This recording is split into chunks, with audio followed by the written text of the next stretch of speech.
A amizade, ela é indispensável, ela é um elemento do discipulado que não tem como ignorar. Todo líder precisa de amigos, todo liderado precisa de amizade, e essa amizade precisa ser cultivada. Não é possível você ser amigo de 30 pessoas. Não. Você tem que ter poucos amigos. E para ter poucos amigos, você vai ter que ser intencional com poucas pessoas. Então, de alguma forma, nós, enquanto líderes, temos esse desafio de, por vezes, refrearmos o nosso ativismo para podermos cultivar relacionamentos profundos de amizade. Eu queria te fazer a seguinte pergunta. Nesses 20 anos, o que você já pensou e repensou sobre discipulado?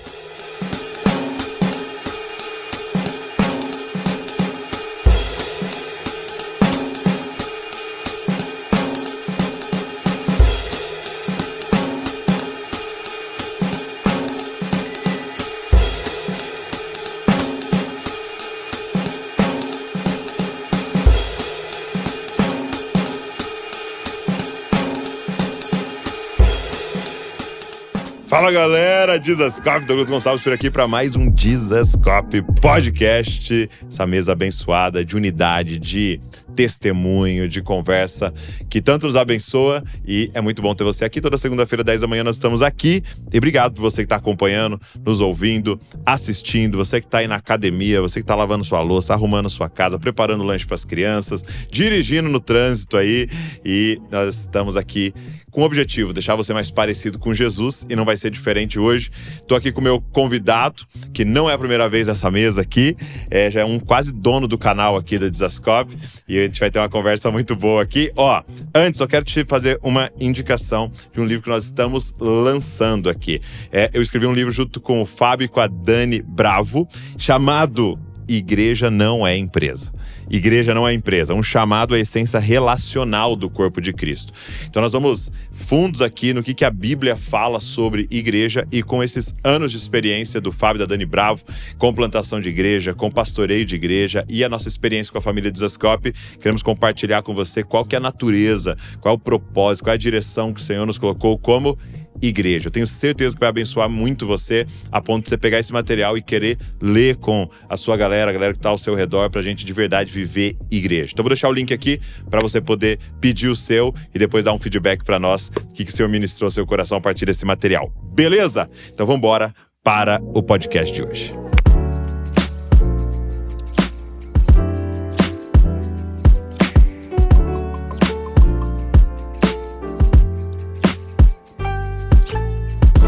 Meu amigo, Lipão. Fala, meu querido.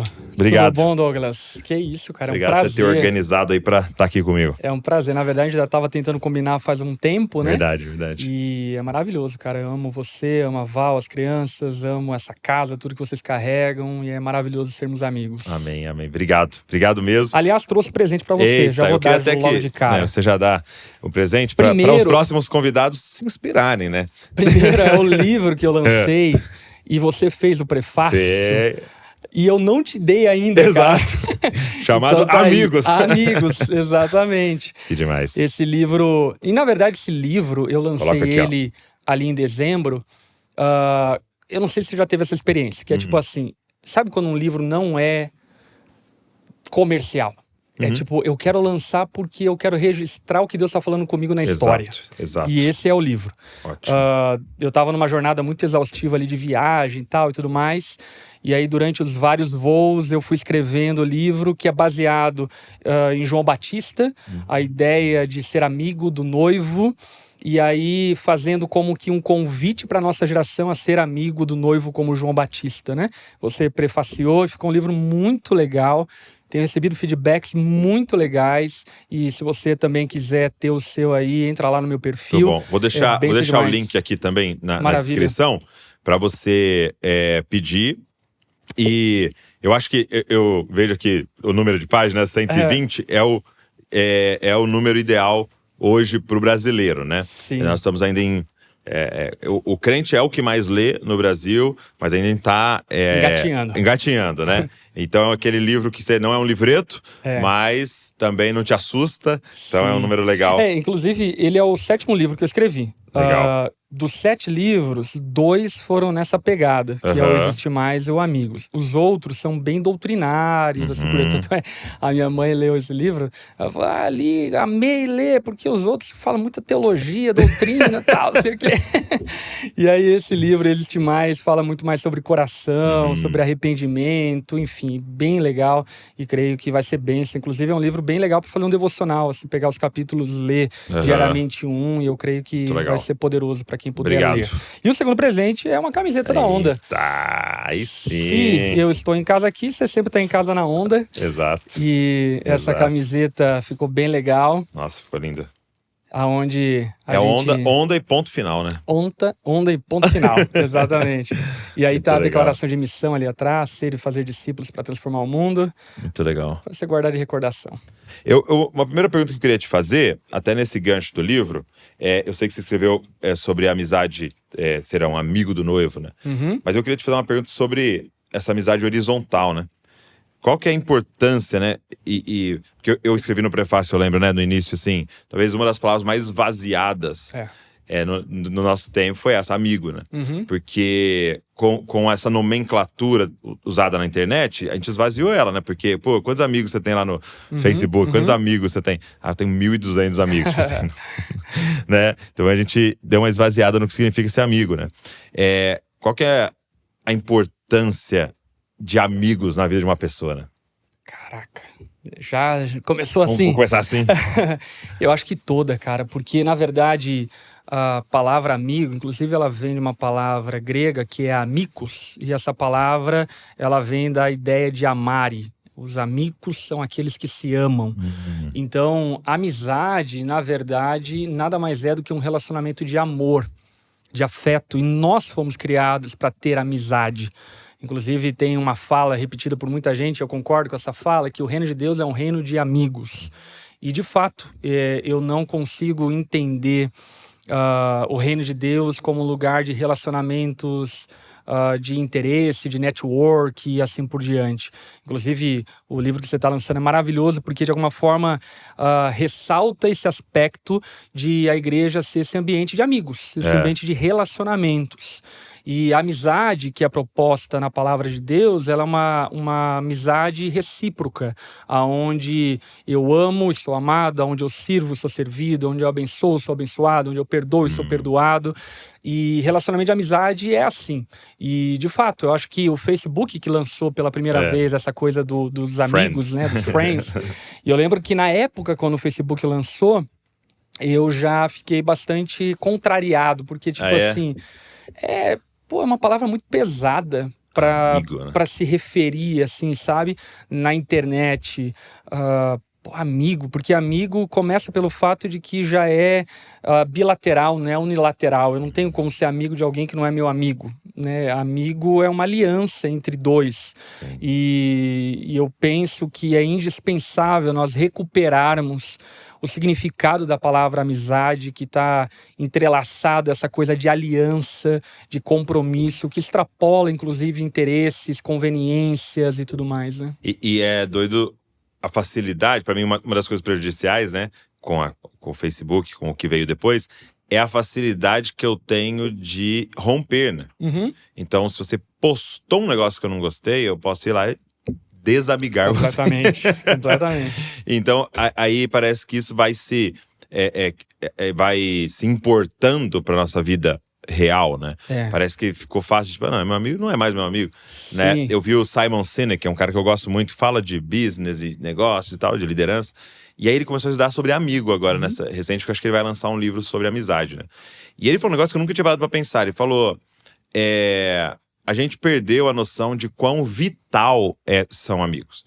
E aí ele disse, cara, olha que doido, você tem terapeuta de casal. Por quê? Porque você tá lá, você teve um problema com a sua esposa, vocês não estão conseguindo. Cara, vamos ver um profissional para nos ajudar. Porque isso aqui é tão precioso que eu quero ir além na tentativa de a gente né, manter nossa aliança. Resolver o conflito. Ele falou, por que não tem terapeuta de amigo? Mas justamente por causa, eu acho que dessa descartabilidade, essa coisa meio de Bauman, né? Relações líquidas. E, de fato, cara, eu sofro muito com isso, sabia? Sofro, assim, historicamente falando, no sentido de ter a expectativa de ter relacionamentos muito mais profundo com as pessoas, a partir, obviamente, do entendimento que eu tenho à luz da palavra do que é relacionamento. Porque, por exemplo, quando a gente fala sobre igreja, a gente está falando também sobre relacionamento de irmãos, de amigos. Ou a gente poderia chamar até amigos mais chegados que irmãos, né? Então, é um relacionamento que deveria ser muito profundo. E aí, por um lado, nós percebemos pessoas equivocadamente instrumentalizando a igreja para manipulação, para domínio e assim por diante, que não tem nada a ver com amizade. Mas, por outro lado, pessoas rechaçando essa ideia da instrumentalização, da manipulação e vivendo uma descartabilização da amizade. Como se nós pudéssemos, enfim, romper alianças, relacionamentos da noite para o dia, porque, sei lá, eu acordei de manhã e agora já não é mais conveniente ter amizade ou vínculo, ou aquilo que você falou mesmo, que, ao meu ver, cara, talvez seja uma das maiores dificuldades da igreja dos nossos dias, porque a inteligência artificial, a gente estava conversando sobre isso agora há pouco, né? Ela é esse instrumento de concordância, ela diz amém para você. E parece que ela já está educando uma geração que não sabe ser contrariada e não sabe lidar com o divergente, não sabe lidar com o contrário. A outra ideia, né? E a igreja não é esse lugar.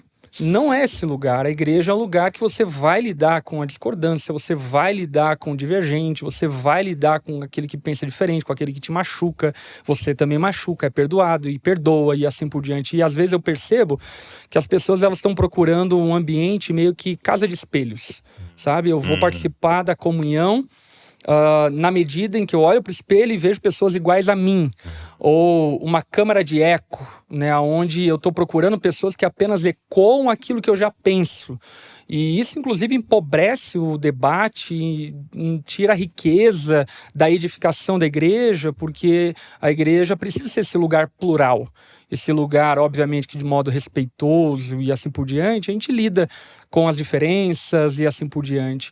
E eu acredito que tudo isso tem como esse fundamento líquido que é o que as pessoas definem por amizade.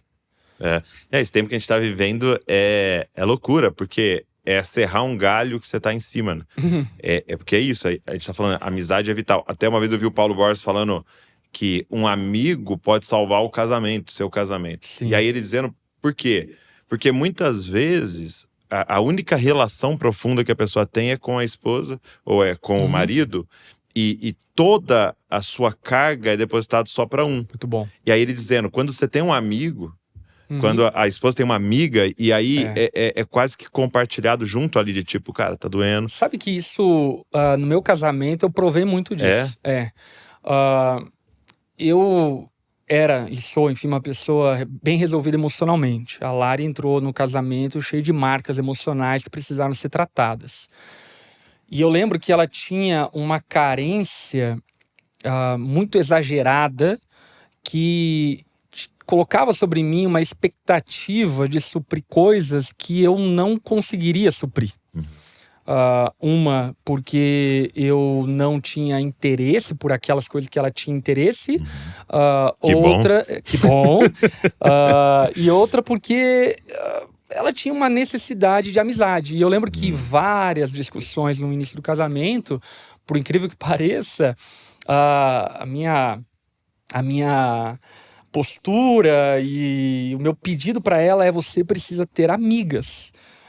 Você precisa ter gente madura, gente de Deus, que você saia e converse, porque eu não dou conta. Eu não dou conta de te corresponder na sua demanda de amizade. Eu dou conta de te corresponder como marido, como cúmplice, como alguém que vai ouvir tuas dores, como alguém, sim, que vai fazer um esforço para gostar do que você gosta, mas é um fardo muito pesado eu carregar isso sozinho. Você precisa de amigas.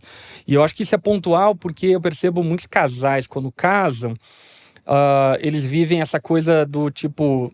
Isso é tudo pra mim. Exatamente. Eu e você pra sempre, forever, e agora BFF. Não temos mais amigos. E rompe, né?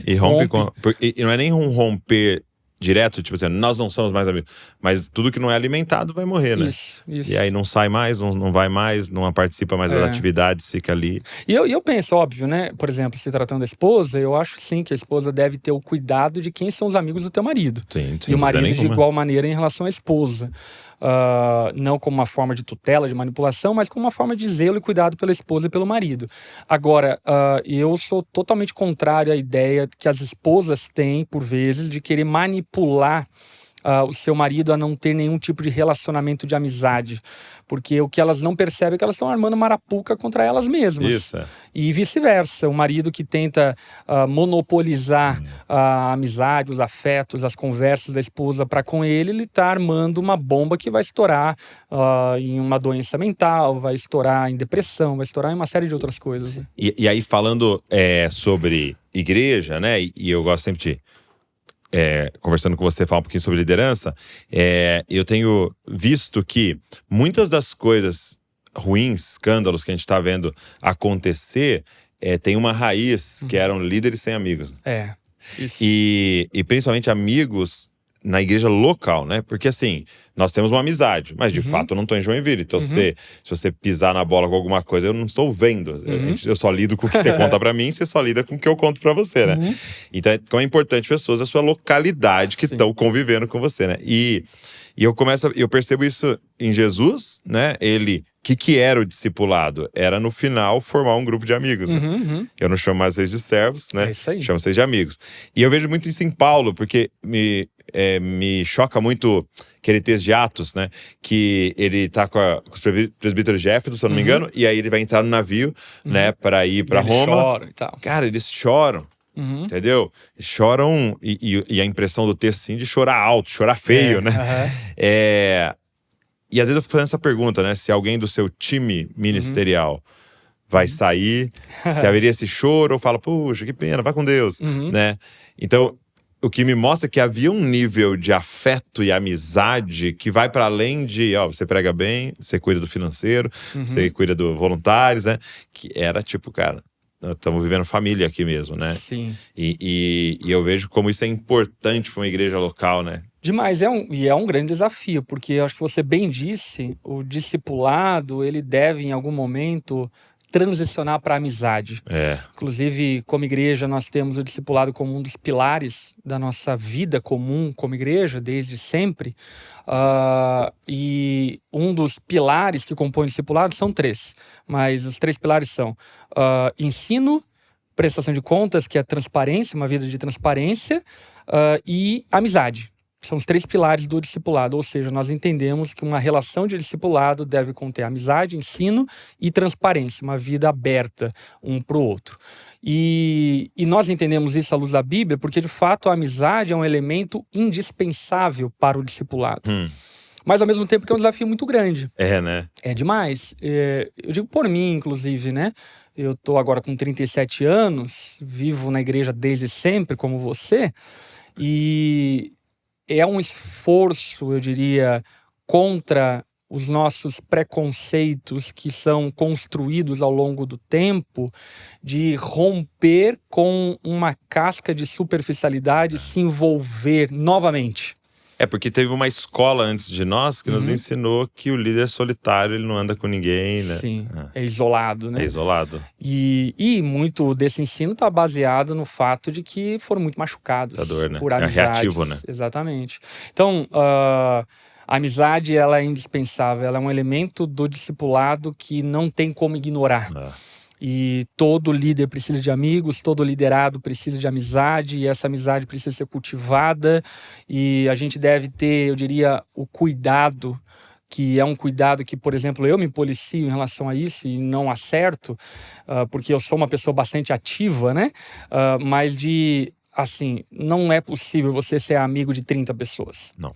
Você tem que ter poucos amigos. E para ter poucos amigos, você vai ter que ser intencional com poucas pessoas.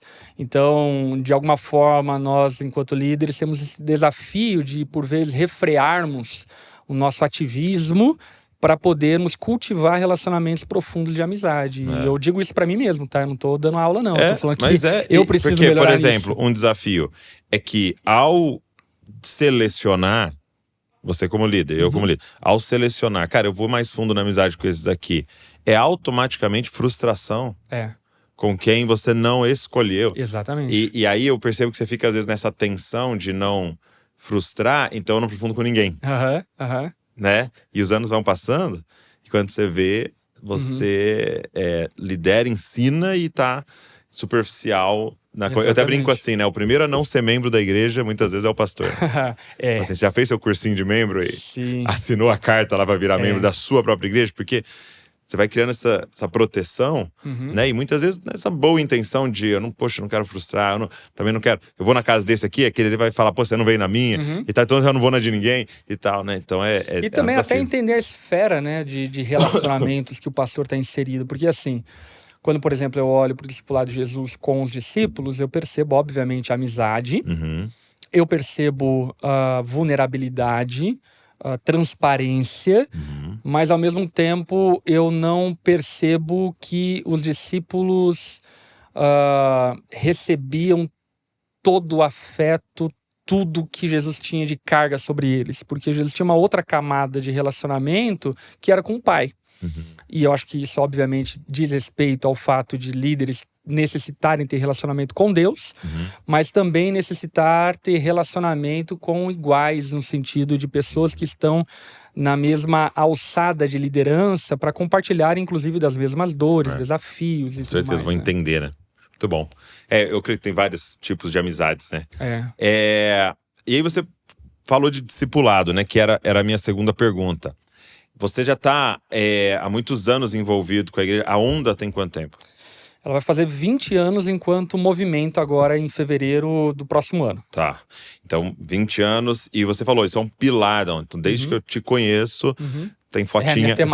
Tem fotinha sua no Zoom lá com galera fazendo discipulado e tal. O que eu queria te fazer a seguinte pergunta. Nesses 20 anos, o que você já pensou e repensou sobre discipulado? Porque eu acredito que a gente foi tentando e percebendo, opa, aqui não é assim, isso aqui é utópico, tal. O que você já foi e voltou? Que mudança você percebeu no tema de discipulado nesses 20 anos? Para mim, uma coisa que é uma pedra fundamental que não mudou e eu acredito que nunca mudará é o entendimento que o discipulado, ele contém ensino. Para mim, isso é uma pedra fundamental e que eu percebo que em muitos processos de discipulado, as pessoas erram por ignorar o fator ensino dentro do discipulado. O discipulado é a relação de alguém mais experiente na fé, transmitindo os mistérios da fé para alguém menos experiente na fé. Agora, o que mudou? Por exemplo, eu sou uma pessoa extremamente sistemática e organizada, então, no início da Onda, eu sistematizei o discipulado de uma forma quase que fabril. E com o passar do tempo, eu fui percebendo que, ainda que a intenção fosse boa, o discipulado contém algum elemento de organicidade que não pode ser ignorado e que tem que haver. Então, o organizar, por exemplo, era vamos fazer toda semana, marcar o horário, a duração, o conteúdo e tal. Então, e que eu acho que serve como uma baliza. Até para começar, né? Exatamente, porque, enfim, sei lá, se a pessoa não tiver uma orientação, ela vai sentar lá e nunca faz. E nunca faz nada. Essa é a realidade. Exatamente. Então, acho que precisa de uma sistematização e tal, mas não roubar, até inclusive o que a gente estava falando anteriormente, né? Esse elemento natural que é da amizade, do relacionamento, que precisa extrapolar a formalidade do encontro e do relacionamento. Então, acho que esse foi um ponto. Junto com isso, eu preservei durante muito tempo uma máxima na minha mente de que o discipulado ele deveria ser individual. Um a um. E eu percebi com o passar do tempo que não necessariamente ele deve ser individual, mas ele precisa ser pessoal. Qual é a diferença? A diferença é, individual necessariamente sou eu e você. Mas pessoal pode ser eu e mais 3 pessoas, mas eu trato cada um de modo pessoal. Ou seja, eu sei qual é a demanda do Douglas, eu sei qual é a demanda do João, eu sei qual é o calcanhar de Aquiles do Bernardo, e aí eu vou tratar cada um de forma pessoal, e não como uma sala de aula. E aí que eu penso que difere, porque quando eu definia, por exemplo, o discipulado de modo individual, na verdade o que eu acho que eu estava querendo fazer ser entendido é que ele precisava ser pessoal e não uma sala de aula. Mas, com o passar do tempo, eu fui percebendo que não necessariamente ele precisava ser individual para ser pessoal. E aí eu percebo, por exemplo, Jesus, na relação dele com os discípulos, que em vários momentos ele foi pessoal, mas não foi individual. Entendi. E eu acho que, inclusive, várias lições que Jesus entregou, por exemplo, para Pedro, ele aproveitou para ensinar todo mundo junto. Isso que eu ia te falar.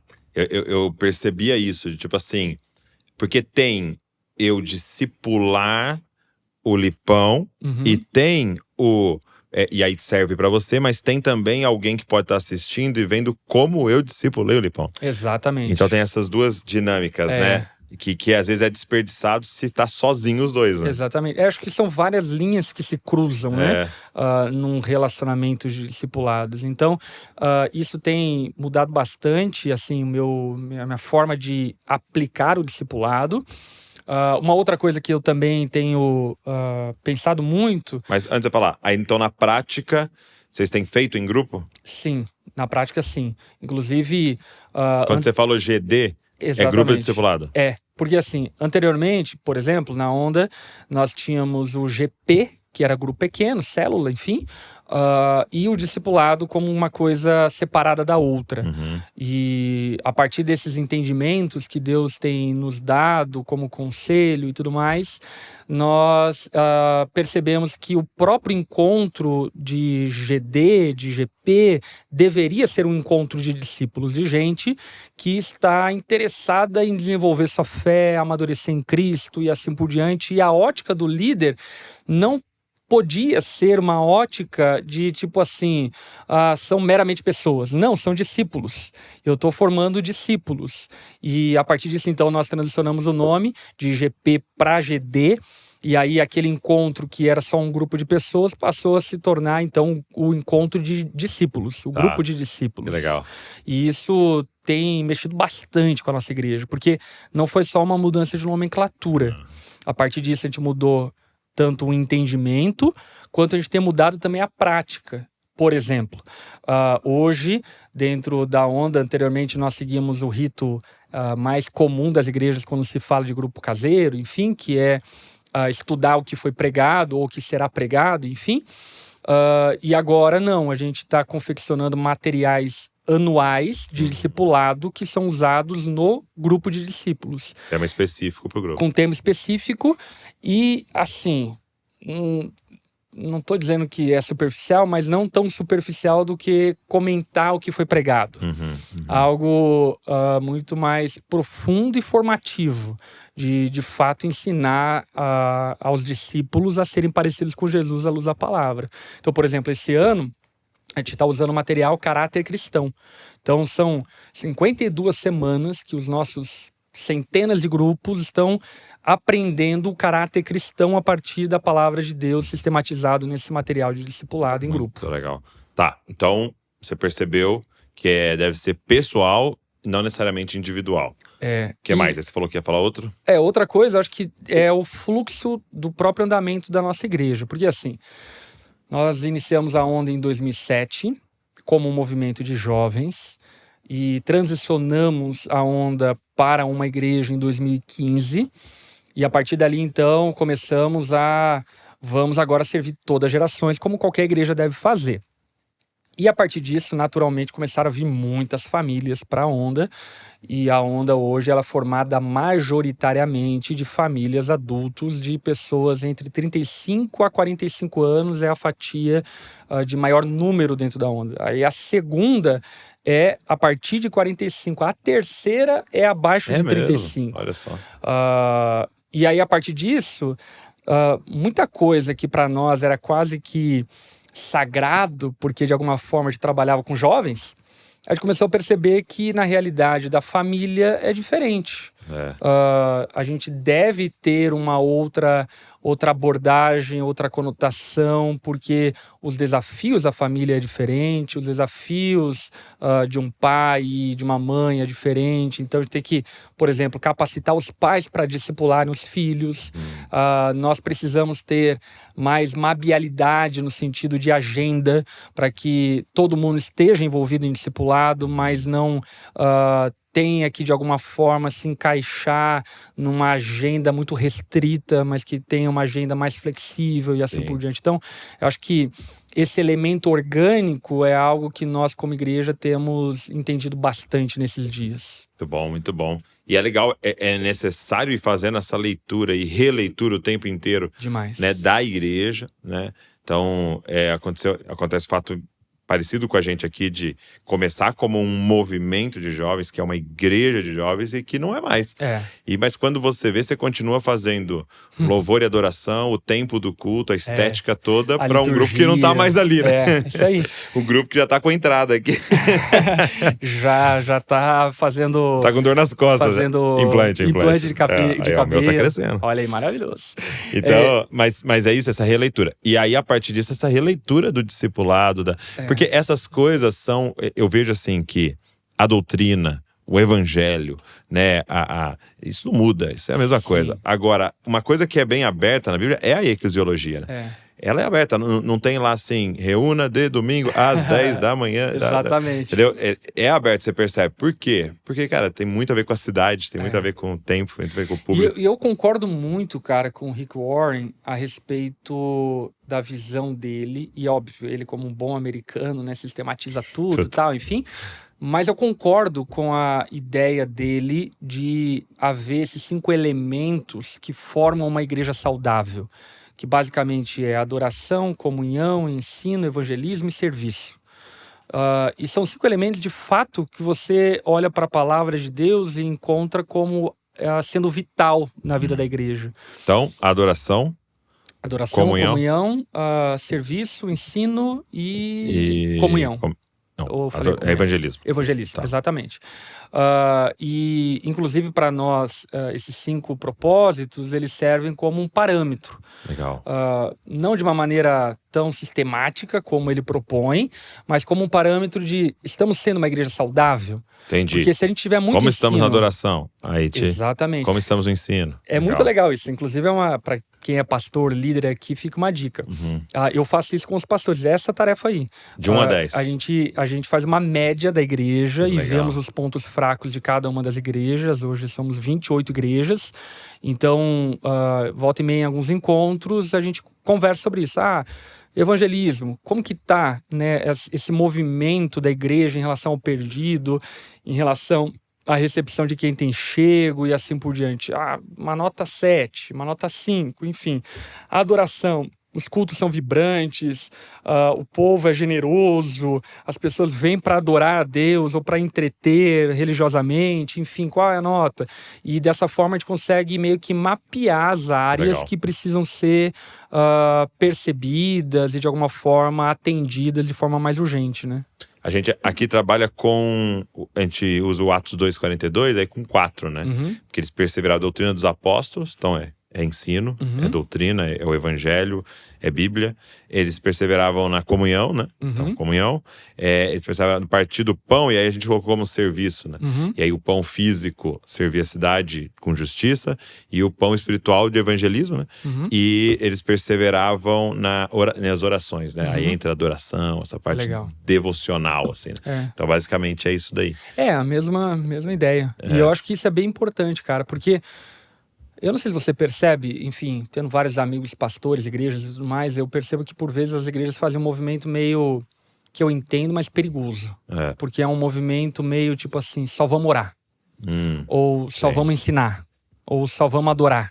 Sim. E a igreja... Aqui a gente é uma igreja Isso. E aí a gente quer focar, né? E a igreja, eu acho que existem momentos que precisam se dar ênfase, e é natural para a maturação da igreja, mas a igreja ela precisa ter esse equilíbrio entre as várias formas de expressão do Espírito Santo em meio a ela, né? Sim. E eu acredito que esses 5 valores, 4, enfim, são valores bem interessantes para que o pastor consiga ter uma visão mais ampla sobre como está a saúde da igreja. Muito bom, muito bom. Eu até uma coisa que você faz lá e eu procuro fazer aqui é até misturar bastante, por exemplo, as pessoas que a gente traz para contribuir com a igreja, né? Sim. Então, eu fico às vezes pensando junto com a liderança aqui de forma bem intencional. Poxa, nessa área devocional, né? Eles cresciam nas orações. Quem a gente poderia trazer Isso é maravilhoso. que treina a igreja a isso? Só que quando você vai pensar na doutrina, é alguém num outro espectro, né? Aí daqui a pouco na conferência, né? Tem uns caras que coloca Demais. como é que é? O Hernandes Dias Lopes e o... Como é que é o cara? Vitinho. O Vitinho. Não foi o Vitinho, foi o... Ai... Ai, tá na boca... Nesk? O Nesk On. Foi Nesk. Nesk e Hernandes Dias Lopes, né? Eu fiz Hernandes Dias Lopes e Helena Raquel. Maravilhoso. Entendeu? Mas é a gente entender, cara...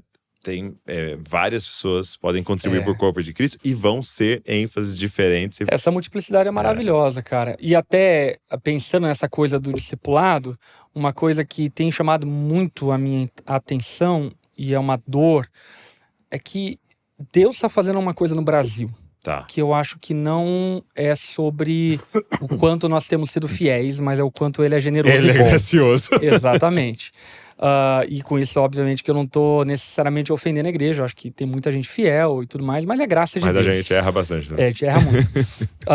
E eu digo isso porque Deus tem salvado muita gente. É uma coisa assustadora. E de uma forma muito louca, cara. Tipo, do nada aparece uma pessoa que, sei lá, tá abrindo mão da carreira pra seguir Jesus. O outro converte. É só olhar para as nossas igrejas. É um apesar de nós mesmos, desculpa te interromper, porque cara, eu não sei se você tem experimentado isso lá. Eu tô em situações que a pessoa fala assim, eu não... É até ruim isso, né? Porque você para de evangelizar. Porque as pessoas chegam pra você assim, cara, precisa ir lá, cara. Isso. Quando tem culto lá? Como é que faz pra ir lá? Você tá se Não, entregando... cai de maduro, cara. Cai de maduro. Por exemplo, nós temos uma média global de frequência nas nossas igrejas de cerca de 7.000 a 8.000 pessoas.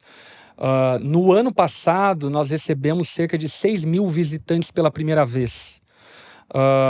Só na nossa igreja em Joinville foram perto de 4.000 pessoas pela primeira vez. Cara, é muita gente. E assim, eu amo a minha igreja, enfim, amo a minha comunidade de fé, mas a gente não é tão bom em evangelizar para trazer tanta gente assim, não. Enfim, Deus está trazendo, e está trazendo gente de forma muito aleatória, que chega na igreja porque viu um adesivo no carro, porque estava andando e entrou, porque ouviu um som e passou, porque viu uma roupa, umas coisas muito que... Parece aquele testemunho meio do Egito, sabe? Do cara que teve um sonho e chegou na igreja e tudo mais. Isso mostra um desejo de Deus salvar pessoas. Por exemplo, é muito comum, e para você que tem muito tempo de igreja, eu acho que você concorda comigo, sei lá, 2 décadas atrás, vamos lá, enfim, 2 décadas atrás, era muito incomum você ver 100 pessoas se batizando, 200 pessoas se batizando. E hoje... Toda igreja, quando tem batismo, é 200, 300, 400, 1.000, enfim. Claro, né? Enfim, temos que pensar o teor do evangelho pregado. É uma outra história. Muitas camadas tem muitas camadas aí. Mas, de fato, algo está acontecendo. Exatamente. E aí, o que me preocupa muito é um movimento de salvação, mas não de discipulado. Tá.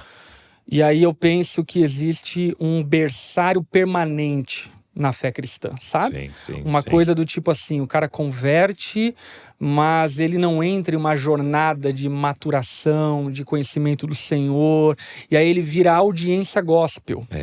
E essa audiência gospel, ela é nociva para o testemunho do evangelho, porque... enfim, se torna conhecer um evangelho que não transforma. Ela se torna um problema para a própria igreja, porque quem não trabalha dá trabalho. Exato. Então, a igreja começa a se tornar insustentável, porque tem muita gente para ser servida e pouca gente servindo, muita gente para ser liderada, pouca gente liderando, muita gente para ser pastoreada, pouca gente pastoreando, e por aí vai. E eu percebo que a igreja urgentemente precisa dar cabo desse mover de Deus. E dar cabo desse mover de Deus, acho que se baseia muito naquilo que o escritor aos Hebreus diz, quando ele afirma que a essa altura muito de vós deveis ser mestres, mas precisam ainda que Leite eu materno. diga a vocês as coisas mais elementares da fé, o leite materno. E o que o escritor aos Hebreus está dizendo é: crente velho na fé já deveria estar ensinando. E isso não é um chamado para alguns, é um chamado para todos. Obviamente, não necessariamente como um pregador, como um pastor estabelecido e etc. Mas o ensinar os novos na fé deveria ser uma demanda e uma tarefa universal do povo de Deus. E aí o que eu percebo? Eu percebo uma igreja que festeja a suposta salvação de milhares de pessoas, mas que não acolhe, não discipula essas tantas milhares que entregaram a vida a Jesus. E a respeito da onda, isso tem sido para nós uma pauta que a gente tem, assim, conversado muito, se desgastado muito sobre isso. Ainda que nós discipulemos lá 4 mil, 5 mil pessoas, a gente percebe que existe um gap gigantesco ainda de discipulado, porque inclusive quando eu olho para a grande comissão, eu não vejo Jesus tentando suprir uma necessidade religiosa, mas Jesus enviando os discípulos para discipular as pessoas no mundo secular. E se a gente não está dando conta de discipular um novo convertido na igreja, como a gente vai discipular um amigo do trabalho, o colega da faculdade, por aí vai. Então, eu acho que isso é uma pauta bem urgente dos nossos dias. E eu vejo que talvez o que mais joga contra tudo isso, eu tenho falado muito disso, assim, a gente tem muita conversa e muito papo de como a gente tem que estar alerta e preocupado com as ideologias modernas e a ideologia tal, e nas escolas a ideologia dos nossos filhos, e realmente isso é uma pauta importante, mas eu acho que a gente está ignorando a pior de todas as ideologias, chamado consumismo. O grande perigo que a igreja está vivendo, né? Não é nem futuro, é vivendo, que nós temos uma igreja materialista, consumista. Então, a mesma da experiência, né? A mesma lógica que eu tenho de sentar num restaurante e querer um serviço bem prestado, é a lógica que o cara está sentando nas nossas igrejas. E aí ele fala, pô, eu não gostei muito da pregação hoje. Exatamente. Pô, estacionei longe pra caramba, pô, ar-condicionado aqui meio frio, meio quente e tal. E é aquela lógica, então, ou vou procurar outra, ou eu vou reclamar, ou, né, e no restaurante eu não lavo o prato. E no restaurante eu não tiro nem a mesa. Eu saio e deixo sujo. E se não cobrar, eu não pago também. Exato. Se não chegarem junto ali. Entendeu? Então, eu acho que é essa a lógica. E aí chega uma hora que não dá mais, né, cara? Porque é insustentável. É insustentável. Tanto que no livro... adoece, né? Adoece pastores. Adoece todo mundo, né? Você vê aquelas casas onde a menina engravida solteira, aí fica, já tem ali 4, 5 filhos, aí a menina tem filhos, aí a avó tem que assumir os filhos, e agora os netos são meio que filho dela, daqui a pouco tem outros e vai agregando. Essa pessoa vai morrer. Sim. Porque não era a dinâmica que deveria. Era um se responsabilizando pelo outro. Tanto que a grande ênfase do livro, da Igreja Não é Empresa, é esse termo tão usado no Novo Testamento, que é o uns aos outros, né? A mutuabilidade. Então, os capítulos depois vão se desenvolver, né? Amar uns aos outros, servir uns aos outros, consolar uns aos outros, exortar, perdoar uns aos outros, confessar pecados aos outros, honrar uns aos outros, hospitalidade uns aos outros. Olha que louco. Seja hospitaleiro uns aos outros. Ou seja, não é só na casa de um que a gente vai. Aí ele é o anfitrião. Ele recebe. Tá? É uns aos outros. Eu vou na sua casa, semana que vem você precisa vir na minha. Eu sujo a sua e você suja a minha. Eu confesso o pecado, você confessa o pecado. Entendeu? Eu levo a sua carga, mas você leva a minha carga. É reciprocidade. É reciprocidade, né? E é o que tem se perdido. Aí tá ficando uma tarefa impossível de se realizar, né? Completamente. E eu penso que se nós não dermos atenção para isso, a igreja ela corre seríssimos perigos de colapsar, se já não está colapsando. Inclusive, a partir disso, né, eu tenho estruturado 2 movimentos. Um movimento de despertamento dessa coisa do discipulado de novos convertidos. Tô, enfim, em breve lançando um curso sobre isso muito legal. E a ideia então, é capacitar... Isso, é como discipular novos convertidos, basicamente. Qual que é a ideia? é um método, na verdade, um método baseado em 3 pilares. Entender o que é discipulado. Então, o primeiro módulo é o que é discipulado. O segundo módulo, o que é ser um discípulo. Então, entender a tua autorresponsabilidade de manutenção da fé, vida devocional, vida comunitária e assim por diante. E o terceiro módulo, aí de modo muito prático, como fazer discípulo. Tá. E aí, junto com esse terceiro módulo, eu estou oferecendo um material de discipulado inicial que não é um material denominacional, é um material bem católico da igreja, que está Foi baseado... difícil, né? Porque ou você usa católico, ou você usa universal, ou você usa mundial. A gente fica enrolado, né? Mas vocês estão entendendo o termo que eu estou usando, né? Assim, a ideia de, tipo assim... Os assuntos credo gerais apostólico, para a igreja. Credo apostólico, né? Quem é o Pai, quem é o Filho, quem é o Espírito, o que é a Bíblia, o que é oração, o que é jejum, o batismo, a ceia. Que legal. Enfim, um material de 10 lições para que pessoas sejam ativadas na igreja para discipular novos convertidos. Quem eu quero alcançar, né, com esse material e com essa estrutura que eu estou montando? Eu quero alcançar pastores que, cara, estão nessa crise do tipo, a gente está recebendo muita gente, mas as pessoas não estão ficando porque a gente não discipula. Eu estou sobrecarregado porque não estou formando cristãos maduros. Eu me sinto cuidando de um grande berçário na fé e correndo atrás de uma máquina que não tem fim. E também, em especial, despertar gente já mais amadurecida na fé para o chamado dela. Você foi chamada para fazer discípulos. Enfim, o Novo Testamento, ele não utiliza a ideia que nós utilizamos o nosso tempo de consumo, né? Por exemplo, o Novo Testamento não refere-se ao povo de Deus como crente, não refere-se como cristão, mas refere-se como discípulo. Então, nós fomos chamados para ser discípulos e fazermos discípulos. E aí, dessa maneira, a ideia é ativar, em especial, pessoas que estão caminhando com Jesus já há mais tempo, são maduras na fé, para cuidarem de novos convertidos em suas igrejas. Então, é uma coisa muito legal, acho que vai ser um serviço para a igreja muito, muito proveitoso, porque não é a ideia de sistematizar, mudar a doutrina da igreja, não tem nada a ver com isso, tem a ver com uma ferramenta para, de fato, sanar esse problema que eu percebo crescente no Brasil. Precisamos ensinar basicamente os novos convertidos, os elementos básicos da fé, e quem deve fazer isso, na minha opinião, são os maduros na fé. Muito bom. Então a ideia é tanto suprir uma demanda de discipulado dos novos convertidos, quanto também ativar ministerialmente os velhos na fé para que assumam essa responsabilidade. Então é um material bem legal, cara. Então vou fazer o seguinte, eu vou deixar aqui na descrição para você pegar o Instagram do Lipão, porque assim que ele lançar, vai estar anunciado ali, vai estar falando. Se você tá vendo isso aqui depois de 1, 2, 3 meses que a gente lançou, vai ter o link do curso mesmo aqui na descrição. Então assim que eles lançarem, eu peço para mudarem o link e colocar aqui. Então se faz mais um tempo a mais, vai ter saído já. Se não, fica ligado lá no Instagram para você. Maravilhoso. Eu tenho, assim... Crido muito, cara, que isso pode ser resposta de Deus para muitas igrejas, que eu percebo que esse é o problema, sabe? Sim. E entra naquela coisa da igreja auditório, porque o povo não se envolve, as pessoas não discipulam mais pessoas, não recebe um novo convertido. Aí a igreja celebra, enfim, shows, espetáculos, mas as pessoas que supostamente foram salvas não são abraçadas, acolhidas. E eu creio que esse é o ministério dos irmãos mais maduros na fé. A gente precisa dar conta de quem tem chego na igreja. Sim. E acredito que isso vai poder abençoar muita gente. Uma outra coisa que Deus tem falado muito comigo é a respeito da pregação. Tá. Por quê? Vamos lá.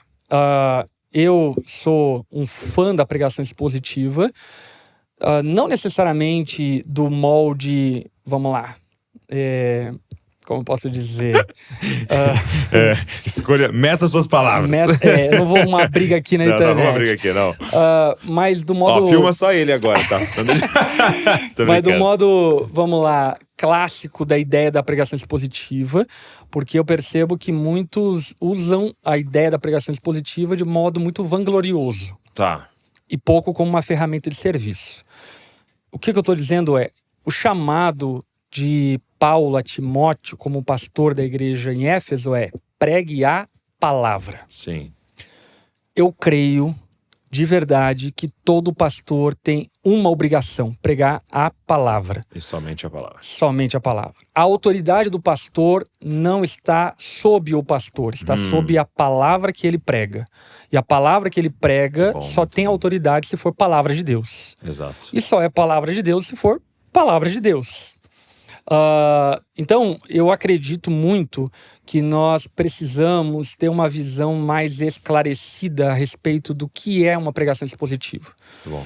Por que eu digo isso? Porque eles têm, enfim, quem aqui já cursou qualquer seminário teológico sabe que eles têm vários modelos de pregação e eu, inclusive, entendo que você pode utilizar vários formatos de pregação, mas ainda assim não ferir o princípio da exposição da Bíblia.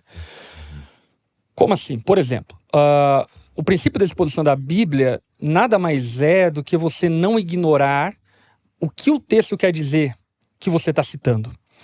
Então, se você pregar de forma temática e utilizar 10 textos aleatórios, está tudo bem, desde que você exponha o que cada texto está falando.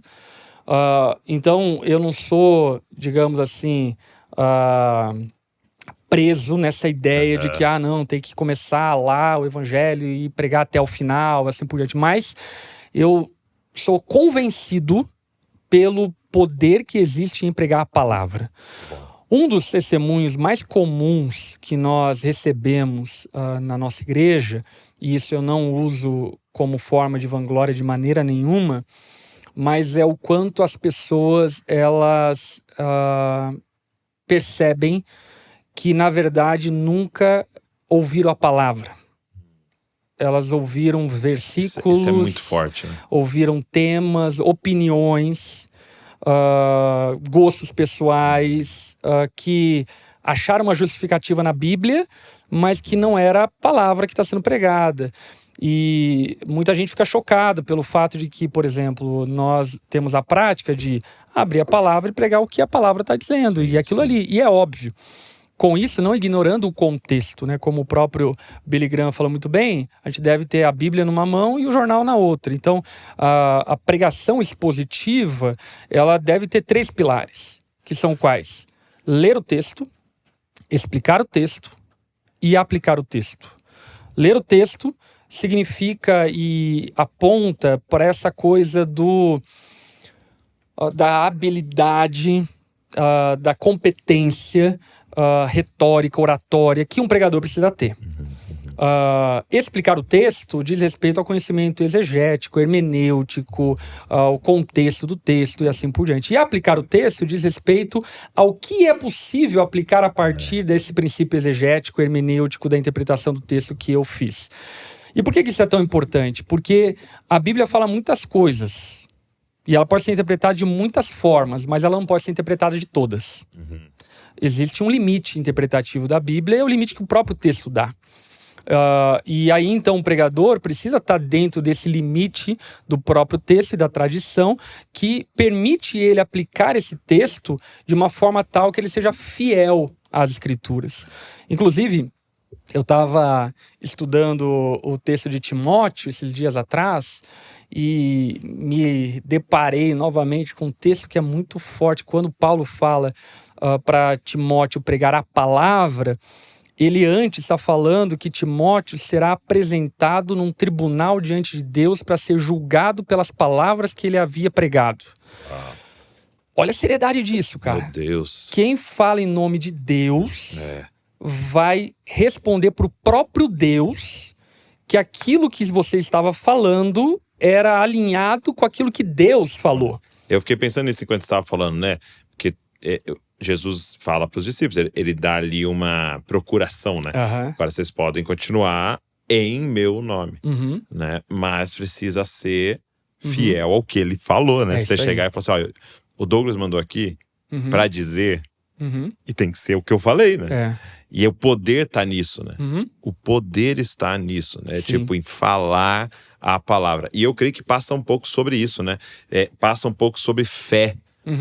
Fé em Deus e fé em sua palavra, né? Porque o que eu percebo é que por incredulidade da liderança, e a gente pode passar por isso, você quer ajudar, né? Você fala, não, beleza, mas e se eu deixar um elemento emocional, eu acho que os caras vão converter mais. Né? E se eu fizer uma promessa que Deus não faz, né? E se eu tentar inspirar aqui com isso daqui e tal, talvez adicionar, né? Eu acho que é um problema meio retroalimentar, assim, sabe? Existem os falsos profetas por causa dos falsos crentes. Mas existem os falsos crentes por causa dos falsos profetas. Sim, isso é e verdade. eu acho que um alimenta o outro. E eu penso que precisa se haver em gente que, sei lá, eu não posso ser, talvez eu seja ingênuo, mas eu prefiro ser ingênuo, sabe?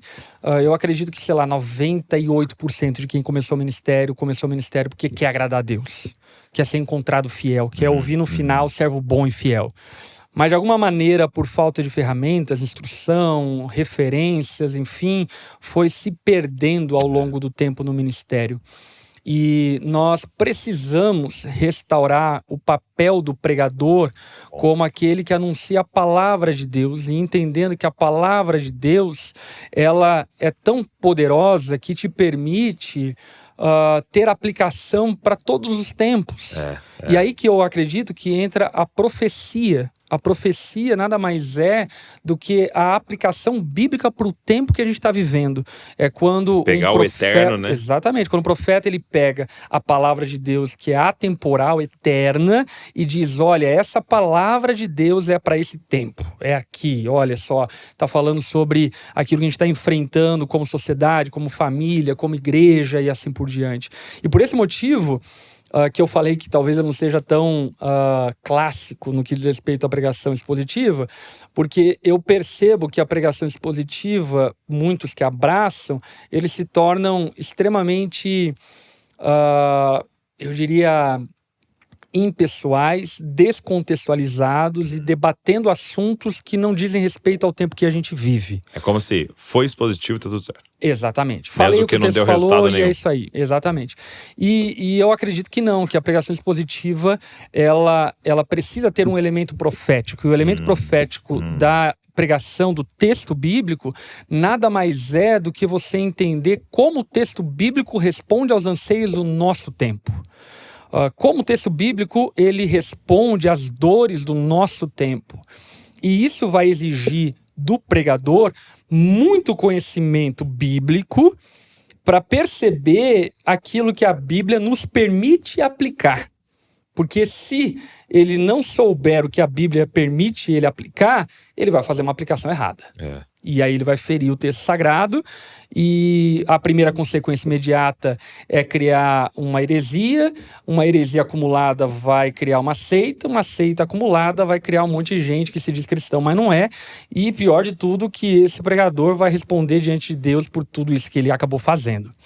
Então, nós precisamos entender que sim, o chamado do pregador é um chamado muito nobre. Sim. É um chamado excelentíssimo, tanto é que o próprio Tiago afirma, não queira muitos de vós ser mestres. Vai ser cobrado. E o desestimulo do Tiago ali, não é que não existe beleza no fato de ser mestre, mas é porque o mestre, ele responde por aquilo que ele ensina e ele responde para Deus, não é propriamente para o presbitério ou para a igreja local, enfim, mas para Deus ele vai responder por aquilo que ele ensinou. E isso deve levar-nos a ter muito temor, muito temor acerca de como nós exercemos o ministério.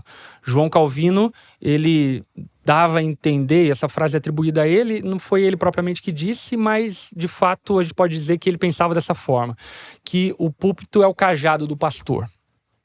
E por que eu digo isso? Porque, inclusive, existe uma carência muito grande das pessoas de serem pastoreadas e assim por diante. E o que talvez a gente precisa restaurar é que, em grande medida, não na sua totalidade, mas em grande medida, o pastoreio acontece no púlpito. Quando o pastor está falando para a dor da Dona Maria, quando o pastor está falando para o trauma do Bernardo, quando o pastor está pregando sobre os desafios conjugais que a Maria e o José estão enfrentando, enfim.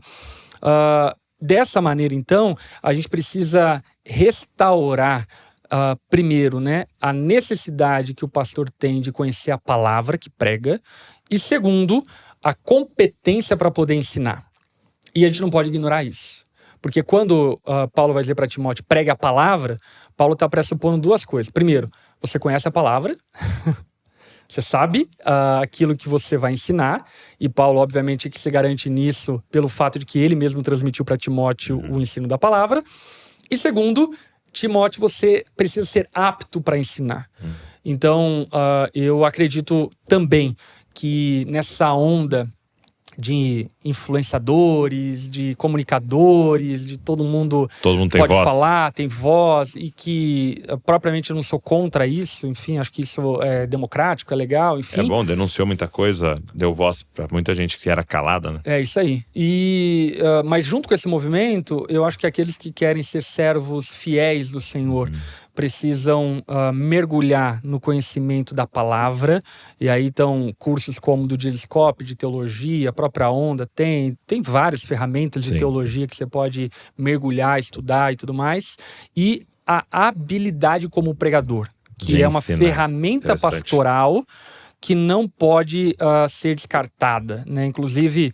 É um dos pré-requisitos pro bispo, né? Exatamente. Apto a ensinar, né? E, inclusive, quando a gente fala sobre os 5 ministérios de Efésios, muita gente entende ali o pastor e mestre como sendo um ministério conjunto. Entendendo que o pastor tem que ter a habilidade do ensino, e o pastor que não está apto para o ensino, nem mesmo o pastor poderia ser. E com isso, obviamente, eu não estou dizendo que ele precisa ser necessariamente carismático e tudo mais, mas precisa ter a habilidade de pegar o texto e aplicar o texto para o seu povo, para pessoas que ele pastoreia. Muito bom. Eu gosto de usar um exemplo assim, né? Você lembra na escola, quando a gente ia pro recreio, né? E aí, o recreio geralmente era curto e tal. Alguém tomava lá uma Coca-Cola, tomava um refrigerante. Mas daí tu era muito Nutella, Douglas. Por quê? Eu estudei a escola pública minha vida toda. Não tinha uma Coca-Cola? Não tinha Coca-Cola. Desculpa. Sabe o que tinha? Uma Dolly. Tinha macarrão com salsicha, tinha minestra. Mas você vai entender o que eu tô querendo dizer. Aí, a gente amassava, né, aquela latinha e começava a fazer 2 gols. E a gente começava a jogar ali. Às vezes era com a latinha, às vezes que era um negócio assim. Alguma coisa lá pegava que ia virar a bola e a gente ficava jogando. Se alguém olhando fizesse uma pergunta, o que eles estão fazendo? A gente responderia, estamos jogando futebol. Né? Mas é futebol? Lembra, né? Tem o princípio por futebol. Mas não tem juiz, não tem linha, não tem regra, não tem impedimento, não tem nada. Então, às vezes, a gente olha para uma pregação e você pergunta, é pregação? Muito bom. Lembra uma sabor. É quase sabor pregação. Mas por quê? Porque aquela pessoa ignorou todas as regras, né? E ela tem um elemento ou outro, que é o microfone. Sim. E aí, esvazia de todo o poder que é liberado no pregar, expor a verdade, né? O evangelho. E aí que é o ponto. Por isso que é tão importante a gente entender que tem as regras. E nós vamos ter que jogar de acordo com as regras para que seja realmente o que a palavra está nos mandando fazer, né? E aí eu queria até... Você falou que estava até preparando algo sobre isso, Sim. né? Tem teologia, tem aprender a Bíblia, mas tem o pregar, né? Enfim, não, estou preparando um material para pregadores. Tá. E é um material de justamente...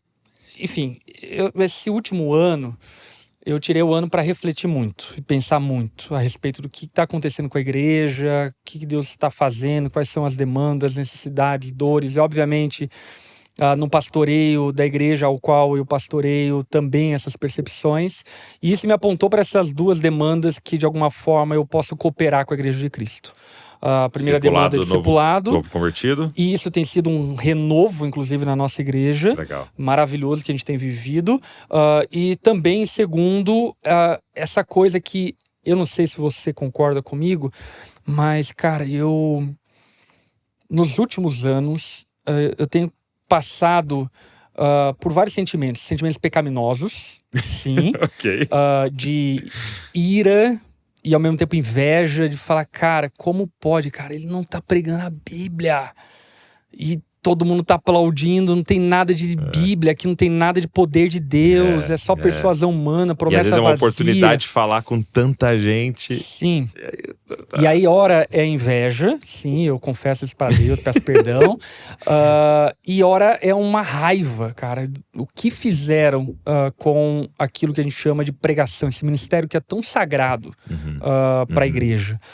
E de alguma maneira, isso me despertou, porque com toda a bagagem que eu tenho, tanto pessoal quanto também familiar e assim por diante, a pregação para mim sempre foi algo muito esclarecido. Sei lá, eu não tenho coragem de pregar outra coisa que não seja a Bíblia. Acho que essa que é a verdade.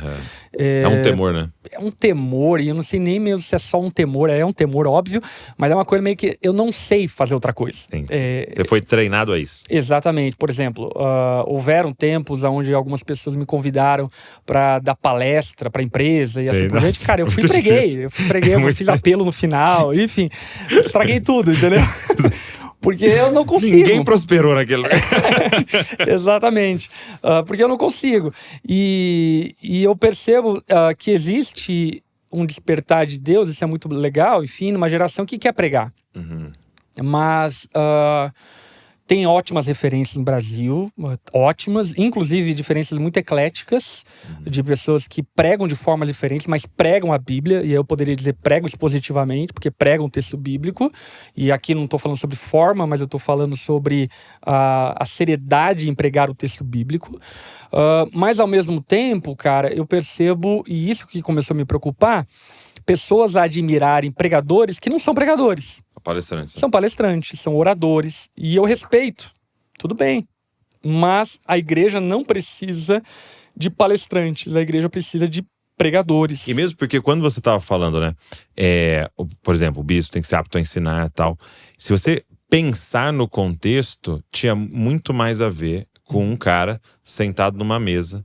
E às vezes tinha 10, 15 pessoas ao redor. E ele expondo um texto bíblico quase que em uma conversa. Então não tinha tanto a ver com uma capacidade de palestrar, né? Exatamente. Tinha muito mais uma capacidade de ensinar, como se eu estivesse na mesa com filhos, num almoço, falando, gente, deixa eu te falar, Hebreus tá falando isso, e é isso, e é assim que a gente vai aplicar e tal. Lógico que a gente tem essa oportunidade de falar com 1000 pessoas de uma vez, e isso é ótimo de poder fazer, mas você vê que não era uma habilidade de palestra, era uma habilidade de ensino mesmo, né? De formação, né? De pegar o rolo bíblico e conseguir falar aplicar sobre a vida o das rolo pessoas. Bíblico. E é verdade, porque assim, essa ideia de auditório, ela vem da Grécia. Lá na frente, né? E o apóstolo Paulo utilizou essa coisa em Atenas, mas em vários outros momentos, inclusive em Corinto, ele mesmo afirma que ele preferiu não usar de persuasão e sabedoria humana, mas do espírito e do poder. E aí entra uma coisa muito interessante, porque eu, enfim, amo os pentecostais, sou carismático, continuista, creio nos dons espirituais, aleluia, creio na profecia, creio em tudo isso. Amém? Estamos aqui combinados. Mas muita gente pega esse texto, não faz uma boa exegese, uma hermenêutica do texto e diz que o apóstolo Paulo, sei lá, ia lá e começava a rodar e falava labachúrias e coisa do tipo. Entendi. Não vou pregar, não. Vou só demonstrar poder. Exatamente. Mas o que o texto está falando, na verdade, é que Paulo cria no poder da mensagem do evangelho.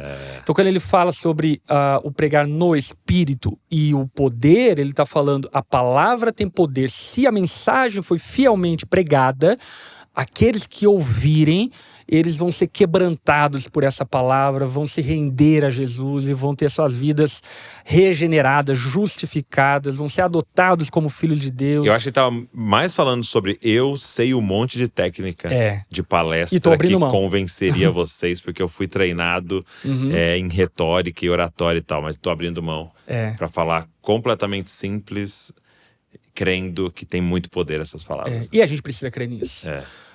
Eu acho que, enfim, não sou contrário, muito pelo contrário.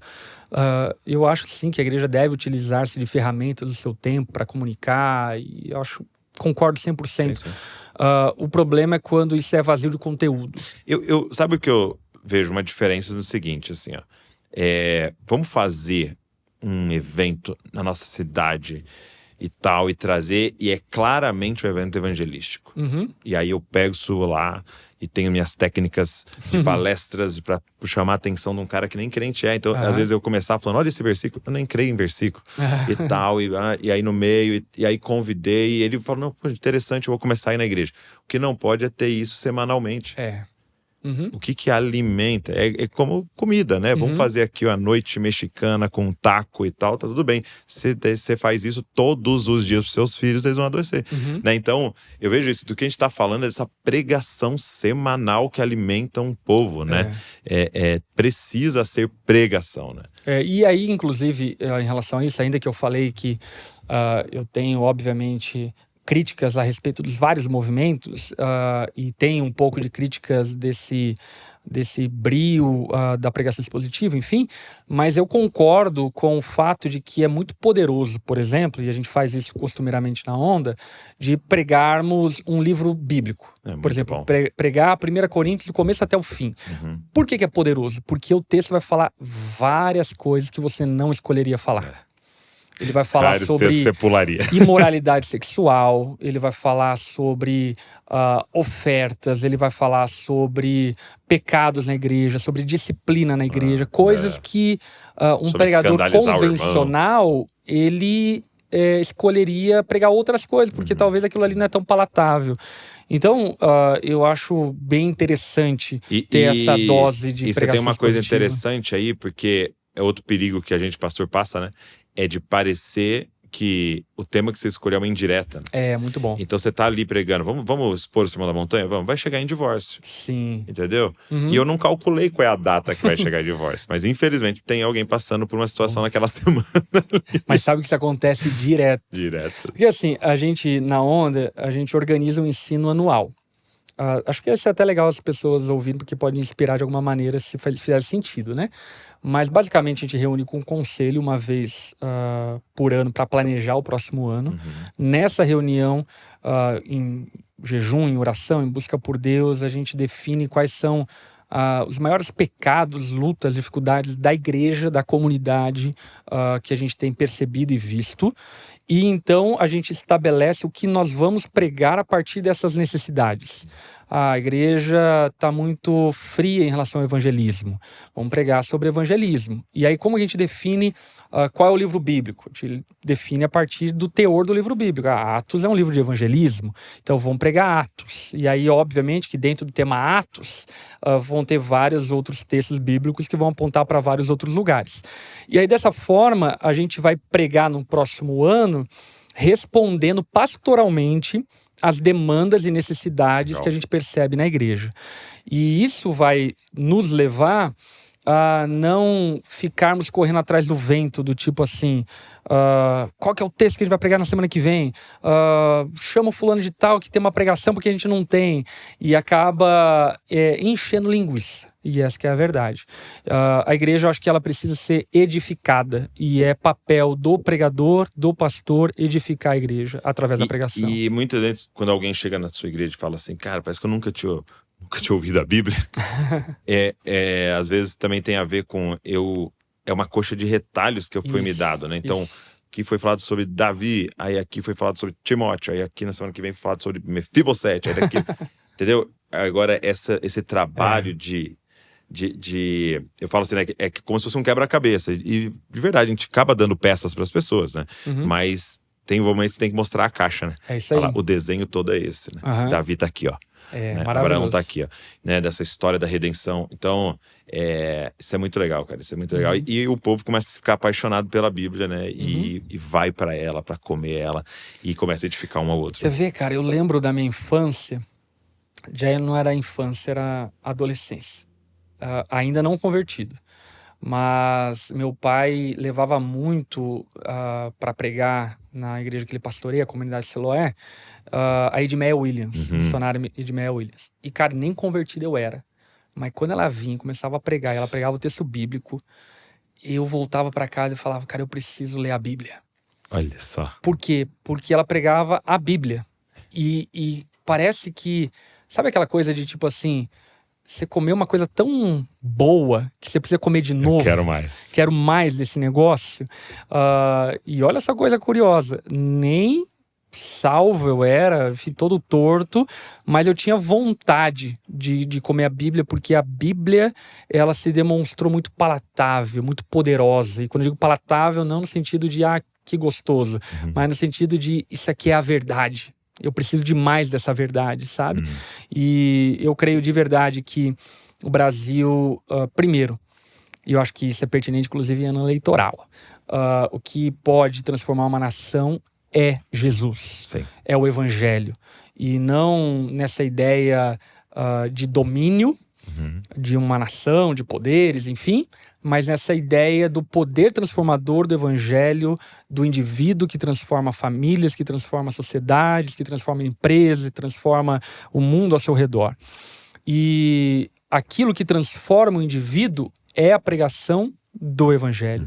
Então, eu acredito de verdade, se a gente está inconformado, e eu estou inconformado, com aquilo que a gente tem visto e percebido no Brasil nas últimas décadas, não vamos ser aqui seletivo, enfim, a gente precisa renovar um compromisso com a palavra de Deus, um compromisso em pregar a palavra, um compromisso em amar a palavra, um compromisso como pregadores de sermos profetas pregando e anunciando toda a palavra de Deus, todo o ensino de Deus, para que de fato a gente possa colher frutos que são oriundos de uma transformação genuína gerada por Deus. Muito bom.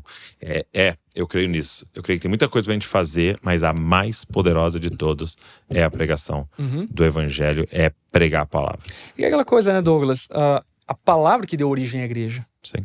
A palavra que dá origem à igreja. Eu não lembro quem que falou, acho que Davi Lago deve ter falado alguma vez, enfim, algo do tipo.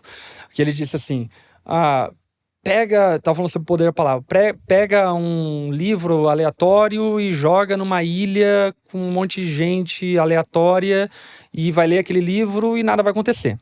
Agora pega uma Bíblia e joga numa ilha aleatória, com um monte de gente aleatória que vai ler a Bíblia. Essa sociedade vai ser transformada. Isso é incrível. A Bíblia é muito poderosa. E ela é tão poderosa porque ela é a própria revelação de Deus. Existem dois tipos de religiões do mundo. A religião do homem, o homem tentando buscar Deus, e a religião revelada.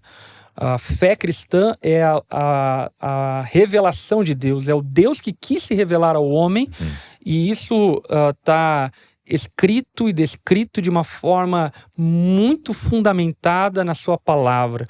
Um livro misterioso que foi escrito por mais de 40 pessoas em 1500 anos, em 3 línguas diferentes, mas que quando a gente olha para a concordância de texto, de temas, de doutrinas, está extremamente alinhado. Isso é poderoso demais. Então, precisa se haver, eu diria, a começar por quem é pregador, uma responsabilidade, cara, quando eu saio da minha casa para ocupar o púlpito, seja de uma conferência, seja do púlpito da minha igreja local, seja do grupo caseiro, seja da célula, seja lá de onde for, gravando um vídeo, né? Gravando um vídeo, cara, eu vou pregar a palavra.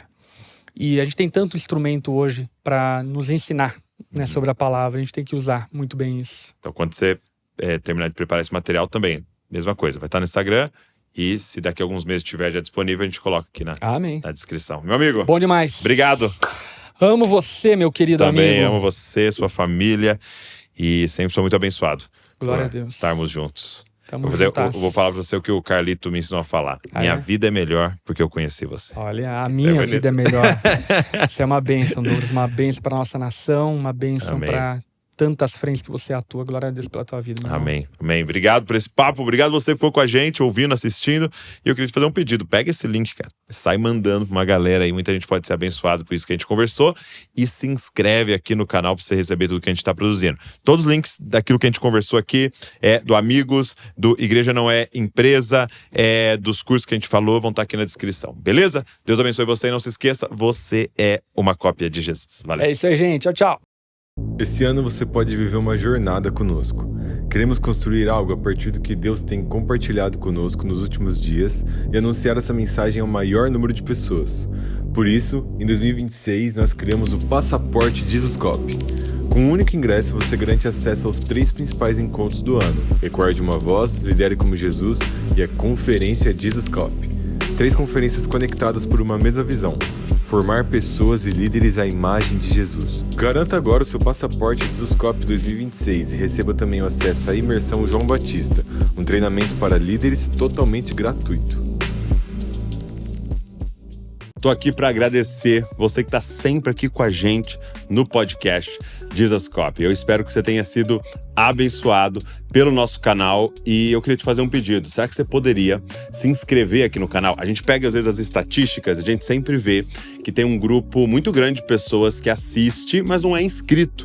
Quando você se inscreve, é uma forma gratuita de você dizer, isso aqui é relevante e nos ajudar a alcançar mais pessoas. É uma forma maravilhosa de agradecer se você é abençoado pelo movimento Jesus Copy. Agora, tem mais uma forma de você poder abençoar tudo que está acontecendo aqui, é se tornando um membro aqui do canal Jesus Copy, é se tornando um Jesus Copies, né? E você pode, então, ser membro, você vai estar contribuindo financeiramente para toda a equipe que está por trás aqui trabalhando, produzindo conteúdo para mais pessoas se parecerem com Jesus. Então, se você pode fazer isso, vai estar abençoando muito o movimento Jesus Copy. Então tá aqui, é só você clicar e se tornar um membro do nosso canal Jesus Copy. Deus abençoe você.